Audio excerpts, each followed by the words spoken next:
আমি সূরা ফাতিহাটা বাংলা এত দ্রুত বলতে পারবো, আপনি এত দ্রুত আরবিতে বলতে পারবেন না। আমি একটু বলি তাহলে আসবে না। সমস্ত প্রসঙ্গে বিশ্ব জগতের প্রতিপালক আল্লাহরই যিনি পরম করুণা পরম বিচারদিন মার্গাম তোমার প্রসঙ্গে তোমার সাহায্য প্রতিমাদের চালিত করে সঠিক পথে তাদের পথে যাদেরকে তোমার প্রদান করে যাচ্ছে আর তোমার শক্তি দানের কথা বলছে। আমি আল্লাহু আকবার। What you are doing? ধুমধাম এই আওয়াজ করছি, মানি আছে কোনো? কিন্তু সূরা ফাতিহার অনুবাদটা কি? চোখে জল চলে আসে। আমি যদি বলি বিতাড়িত শয়তানের প্ররোচনা হতে আল্লাহ তাআলার কাছে আশ্রয় প্রার্থনা করছি। পরম করুণাময় পরম দয়াময় আল্লাহর নামে সমস্ত প্রশংসা বিশ্ব জগতের প্রতিপালক আল্লাহরই, যিনি পরম করুণাময় পরম দয়াময় বিচার দিনের মালিক। আমরা তোমারই উপাসনা করি, তোমারই সাহায্য প্রার্থনা করি। তুমি আমাদেরকে চালিত করো সঠিক পথে, তাদের পথে যাদেরকে তুমি অনুগ্রহ দান করেছো, যারা তোমার রোষে পতিত হয়নি, পথভ্রষ্ট হয়নি। আমিন। আউযু বিল্লাহি মিনাশ শাইতানির রাজিম। বিসমিল্লাহির রহমানির রহিম।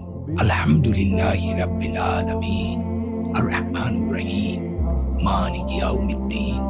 ইয়াকা না'বুদু ওয়া ইয়াকা নাস্তাঈন। ইহদিনাস সিরাতাল মুস্তাকিম। সিরাতাল্লাযীনা আন'আমতা আলাইহিম গায়রিল মাগদুবি আলাইহিম ওয়ালাদ-দাল্লিন। কি সুন্দর। আমি এখন যেটা আরবিতে পড়লাম, আমি প্রত্যেকটা ওয়ার্ড বুঝি। এবং দেখেন সূরা